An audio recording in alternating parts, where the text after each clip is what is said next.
It is 10 to 2 on Talk. We're joined by Councillor Simon Fawthrop, who's the chairman of the Let me get this right, Simon.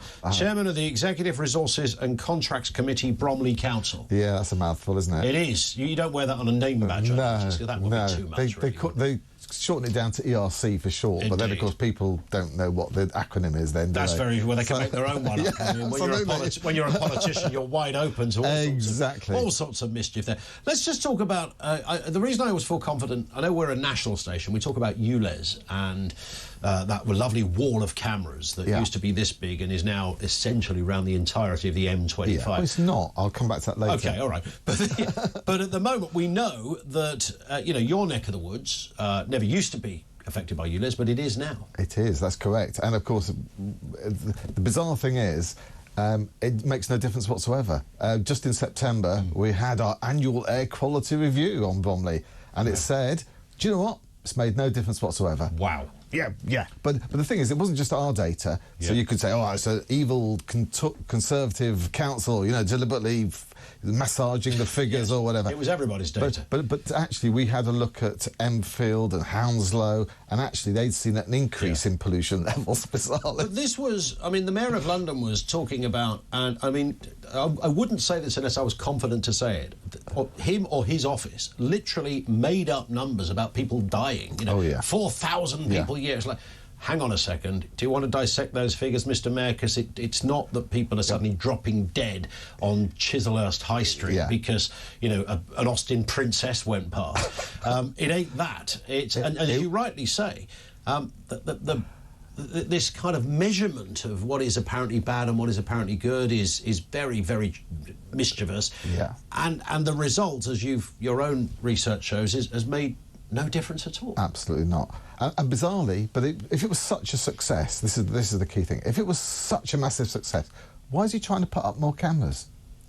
Yes. So, it's such a success, we must have more cameras. I said to somebody, I was out with somebody last night having a drink, and I said, even if you take the ULEZ, the fact that you're in charge of a city that has got that many cameras in it should bother anybody. I mean, even the councils in Beijing are looking, going, bloody hell, we wouldn't do that.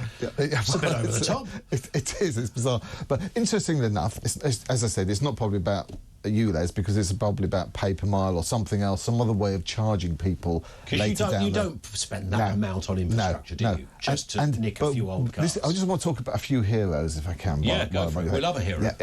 Well, this is why I say it's not all over the place, because we have some heroes, lots of them, about 200 odd in outer London. Yes. And TfL has to apply for a permit to put up a camera. Yeah, you probably didn't know this. So they put in a permit, and these clever bods, they look at that permit and say, oh, they're going to put a camera there. And so with TfL come along to put the camera up, and there's all these people standing there saying, nope, not here today. So they're literally standing there. They're literally standing there. And you need a court order to move them, I would imagine. Or whatever, they need to do something. They can't do it. They're peaceful. They're very peaceful. Protest. They're not doing anything illegal. They're not wrecking cameras. No, they're just stopping them being put in the first place. The Mayor of London, of course, has done rather well out of it, though, it has to be said. I mean, there is a lot of money coming in, both in cars that are seized, because they're, knackered old Fiestas, one would assume, but also just the cost of paying that daily charge, because he doesn't mind if you pollute, as long as you pay for it. Oh, well, the bizarre thing about the ones that he's been seizing and he's then been selling at auction is, lo and behold, they can go somewhere else and pollute. Yes. So I sell them, but I tell you what, you can go pollute somewhere. Yeah. Not send it to another city. Nor sent to Ukraine or doing anything useful with it. Go and pollute elsewhere. Yeah, absolutely. I mean, we are talking about big numbers here in terms of money and income. Yeah, but it's not. If you think about it, for those 500 or roughly cars that is sold and seized, and this is the bizarre thing about it. You've got 500 cars. It's raised £710,000 from it. That's about £1,500 per car, if you take it roughly.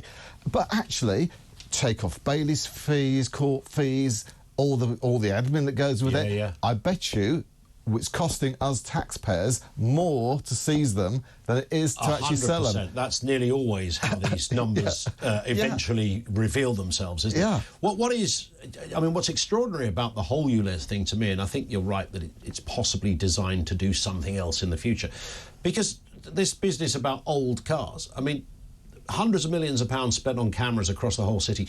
for something that's going to right itself anyway. It would have over time, and that's one of the things we pointed out. In a very short period of time, because it's got better anyway, and people drive better cars, and even diesel cars aren't what a diesel car was in 1978. Which is why those of us with suspicious minds say it's not about air quality, it's not about trying to improve the logic, it's just about trying to get rid of cars, basically. Yeah, well, but of course, it's the poorest that suffer. I'm going back to those auctions. If you're raising, 1,500 quid, and that's like tops, for a car. Then you're looking at, the very poorest. Those are old bangers, as you said earlier. Sure. These are not people that are rich, filthy rich at doing it. So actually, you're probably hitting the poorest the hardest, which is what we always said it would do, which is a great shame, of course. Yeah. So I interrupted you. No, not at all. And it's making no difference on the readings. Yeah. It's again, another point just to throw into this. We can't throw enough points into this, to be honest, Simon. If you're serious about air pollution, go down to the Tube and do a reading down there and really see what muck looks like. Go to the airports, because they're expanding. Absolutely. They're not getting any smaller. Go outside at a bus station. Good point as well. Good point. Where does it go next then? Because, your supposition that this is about something going forward, something like pay per mile or whatever, that would suggest that the Mayor of London right now has a file somewhere in his office marked top secret. Well, it wasn't in top secret. Do you remember it was called Project Detroit?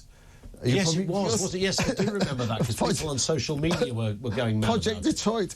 But then, of course, in the election, he said, I'm not doing pay per mile, because he knew he was sort of forced down that route. But somehow, I think, if the government isn't going to bail him out, it's all about money, ultimately. He'll be looking at other ways of raising money. What has made... I remember Sadiq Khan, when he was a minister in the government, and I've bumped into him a couple of times through doing this for a living.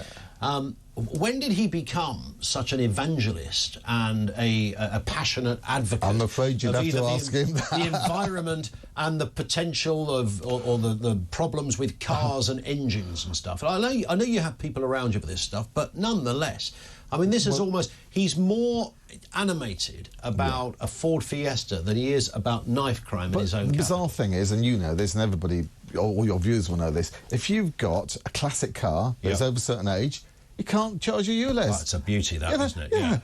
Yeah. The worst, if you like, if that is your criteria, of all cars. I just put this in perspective. That's £710,000 out of the 376 million debt that is outstanding. Okay, debt for ULEZ related penalties. That is 0.2% of the total that is collected. That's insane. It's mad. That is absolutely insane. Mad. So what happens as a councillor and as a Conservative? How robustly are you able to argue with him? He's a very dismissive mayor. I noticed when Susan Hall throws some curveball questions at him, he's very dismissive of her. There's not a lot of respect. I don't even think he shook her hand in the mayoral. Yeah, that's not on, is it? You know, a bit of civility doesn't cost anything, does it? The answer is we've just got to keep exposing this. And as I said, I'm supporting those heroes that are blocking, year on year, day on day, all the time. And as I said, it's not just in Bromley; it's around the whole of Outer London, and I call them that, and it's fantastic. I was about to say, other cities as well now. This is contagious because, of course, Birmingham and York and Manchester, all sorts of schemes and plans either already up and running or in the diary to be. It was interesting in Manchester where they rolled back on it once they realised how it was. Hang on a sec, this might not work. It's like, what a rare moment of sanity from the Labour mayor. And I don't mind, if it was sensible, if there's a sensible reason for it, and maybe, in inner London you can understand, and that's one that's always been a Conservative position, you can understand where it was pretty bad pollution, that you want to do something about it. There it is. Simon, we are out of time, sir. But it's great. It goes very quick, doesn't it? It does. Did you get a glass of wine when you came? Water. I always have water. Water? No Vol-au-vent? Not even a nice little savoury snack? And there was no Taylor Swift concert tickets involved. Yes. No freebies have been given to the councillor. We should just declare that right now. Councillor Simon Fawthrop, thank you. Good to see you. Thank you, Ian. This is Talk.